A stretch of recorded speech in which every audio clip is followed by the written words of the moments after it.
নতুন জামাইকে ছাদে উঠায় গোসল করাচ্ছি, ব্যাপারটা খুবই মজার ছিল। অ্যাকচুয়ালি শীত ছিল তো ছাদে উঠলে রোদের মধ্যে গোসল করতে ভালো লাগবে এই জন্য। তারপর চলে গেলাম স্পোর্টসে, অ্যান্ড স্পোর্টসে আসার একটাই রিজন ছিল আমার ছোটো বোন শ্রাবণী, কারণ ও এখানে পার্টিসিপেট করেছিল। অ্যান্ড ওদের স্পোর্টসটা লাইক একটা স্টোরি শেয়ার করে, পার্ট করে এন্ট্রি নেয়, বাংলাদেশের কোনো একটা ঐতিহ্যবাহী তুলে ধরে। সো সেটাই হচ্ছিল, দেখলাম স্পোর্টসটা শেষ করে চলে গেলাম আমি আমার ননাসের বাসায়। এটা ছিল আমার বড় ভাই সোহান ভাইয়া, অ্যান্ড সে যখন শুনেছে আমরা সবাই একসাথে হয়েছি, সে আর নিজেকে কন্ট্রোল করতে পারলো না, সেও ঢাকা থেকে চলে আসলো। অ্যান্ড অলসো এটা ভাবি, ভাইয়ার বউ, যার সাথে আমার ফার্স্ট টাইম মিট, অ্যান্ড আমাদের অনেকেরই ভাবির সাথে ফার্স্ট টাইম মিট, কারণ ভাবির সাথে দেখা হয়নি, হয়তো ওইভাবে টাইম মেলেনি। আচ্ছা ওয়েট, ফার্স্টেই আমি এখানে সরি বলে নিচ্ছি, কারণ আমরা হঠাৎ করে প্ল্যান করেছিলাম বারবিকিউ করব, অ্যান্ড বারবিকিউর রেসিপিটা ভাইয়া খুব সুন্দর করে শেয়ার করেছিল, যে ভিডিওর রেকর্ডিংটা আমার থেকে ডিলেট হয়ে গিয়েছে। I am really sorry all of you guys. So middle থেকে আজকে দেখাতে হচ্ছে, নেক্সট কোনো একদিন ভাইয়ার থেকে নিয়ে আমি পুরো বারবিকিউ রেসিপিটা আপনাদের সাথে শেয়ার করব। আমরা তো এই কথা মানে প্রায় শুনি যে জুসি টেন্ডার তো টেন্ডার করতে হলে আমাদের টেন্ডার এন্ড জুসি, সেটা হচ্ছে আমাদের টক দই ইউজ করতে হবে। আচ্ছা, তো আমি এটার মধ্যে এটা কি কোনো লিমিট আছে নাকি যতটা করা যায়? হাফ কিলো নিচ্ছি এখন। আর এটার সাথে যদি মানে বারবিকিউ, তাহলে আপনার ইয়েটা মাংসটা কতটা আছে? এখানে আমার টোটাল হচ্ছে 5 কেজি মাংস। আমি হাফ কেজি দিচ্ছি এখন, কিন্তু এটা যদি 1 কেজিও করা যায় যদি আমি সাথে যদি গ্রেভি করতে চাই। আচ্ছা, মানে যেই মশলাটা বাঁচবে সেটা যদি আমি মানে চুলায় যদি একটুখানি ভেজে নেই, মানে এই ভুনে নেই, আচ্ছা, ওইটা তাহলে একটা গ্রেভি তৈরি হয়ে যাবে, এক্সট্রা দেওয়া যাবে।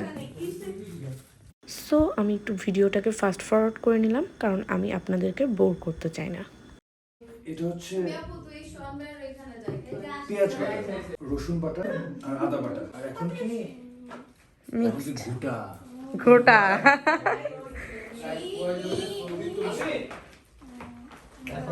ঘুটনি हम लेके चले हैं अपने संग अपनी नगरिया। হলুদের গুঁড়া, গোলমরিচের গুঁড়া, লবণ, আর এখন আমি একটু দিব হচ্ছে জিরা গুঁড়া, মানে ভাজা জিরার গুঁড়া।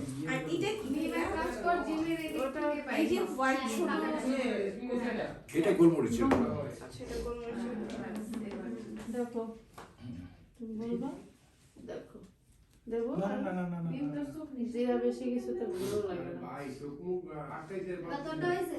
একটু মরিচ লাগবে মনে হয়, যদিও আমি গোলমরিচ ইউজ করছি, কিন্তু কালারের জন্য লাল মরিচটা প্রয়োজন, ভালো কালার আসে।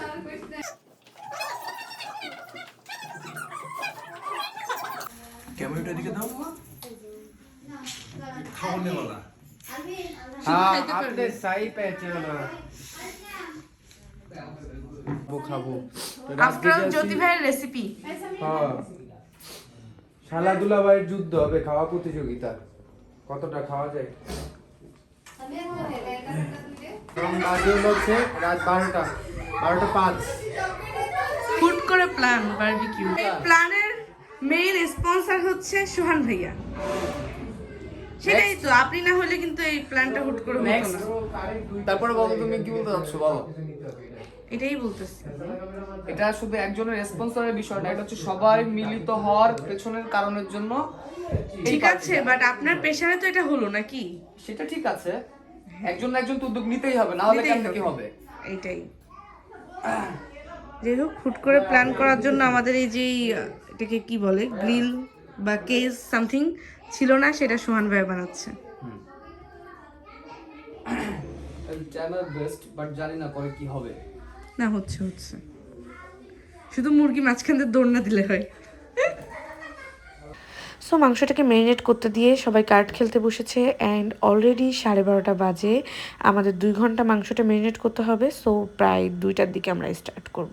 কেন ইমাজিন গাইস, রাত 2টার সময় আমরা বারবিকিউ স্টার্ট করতেছি, তাও সাডেন প্ল্যানে। তো অলরেডি রাত 2:06 বাজে, এখন আমরা বারবিকিউ পার্টি স্টার্ট করতে যাচ্ছি, সবাই মিলে ছাদে যাচ্ছি। আসলে ব্যাপারটা খুবই অদ্ভুত ছিল। আমরা অনেকগুলো মেম্বার্স হওয়ার কারণে ছাদে যে বসার জন্য একটা জায়গা লাগবে অ্যান্ড আমরা বাসা থেকে সোফা নিয়ে যাচ্ছিলাম ছাদে বসার জন্য অ্যান্ড এখানে আগুন ধরানোর জন্য অনেক প্রসেস চলতেছিল, সবাই অনেক চেষ্টা করেছিলাম বাট কয়লাটা আমরা রোদে দিতে পারিনি, যার কারণে আগুন ধরানোটা একটু টাফ ছিল। সো অনেক চেষ্টা করাই হচ্ছিল, সবাই মিলে খুব চেষ্টার পরে আগুনটা ধরেছিল অলরেডি, বাট তারপর আগুনটা কে ধরিয়েছে চলেন দেখা যাক। ধরবেই ধরবে দাঁড়ান। রাফায়েল না হয়ে গেছে বলতে ধরবে ধরবে তোমাকে ধরাইতে পারো নাই হুট করে ছেড়ে দিতে হবে। ছাইড়ে দাও, ধরে গেছে। আই না ওই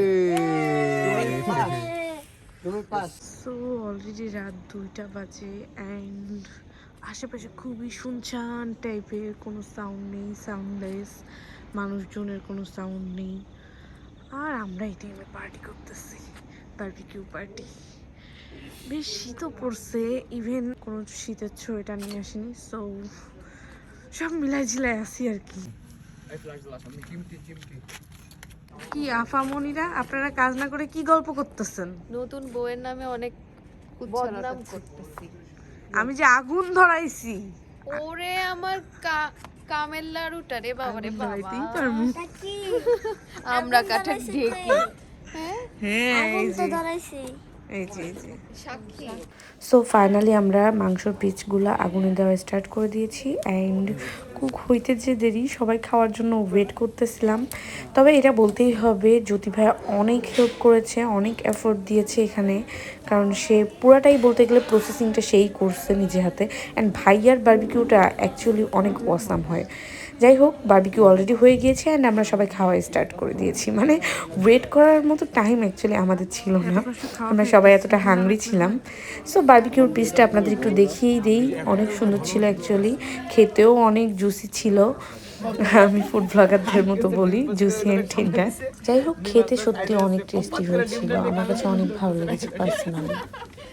ওই মাংসের সাথে রুটি দিয়ে মানে ওই গ্রেভিটা দিয়ে মিশে মিশে খাই। আর আর বেশিরভাগ লবণ মশলা ওইটার মধ্যেই থাকে, কারণ মাংসতে তো বেশি ই হয় না, সব তো ওইটার তুমি মধ্যেই। আপু তো তাকাও, আমাদের বাসায় একবার বারবিকিউ করছিল রুটি দিয়ে আপাতত তো মেইন শেফ আমাদের মধ্যে নাই, তাই তিন ভাই বোন শেফ গিরি পুকুরের করতেছে। মধ্যে বলো ফেলা। আবার বলো কি নিচে করব? যে পাত্র আনা তো ভিডিও বন্ধ, যাও দৌড় দাও, কাজ করো, যা তুই যা। যাও। এই যে আমাকে তো কাজ করাচ্ছে। সবাই একটু একটু করে বসতেছিল, কারণ একজনের দ্বারা এতটা কমপ্লিট করা পসিবল ছিল না। অ্যান্ড গাইজ, আপনারা সবাই দেখেন আমি নতুন বউ, আমি নিজেও কাজ করতেছি। এটা only on camera, of camera actually আমি শুধু খাই। এখন অলরেডি রাত 5টা বাজে, সরি রাত 5টা না, ভোর 5টা। সো আমরা এখন যে যার রুমে যাব অ্যান্ড রেস্ট নিব, অ্যাকচুয়ালি সারা রাত জেগেছিলাম। So thanks for watching this video. যদি আমার ভিডিওটা ভালো লাগে তবে অবশ্যই একটা সাবস্ক্রাইব করবেন অ্যান্ড অলসো লাইক করবেন, কমেন্ট করবেন অ্যান্ড আপনার ফ্রেন্ডদের সাথে শেয়ার করতে পারেন।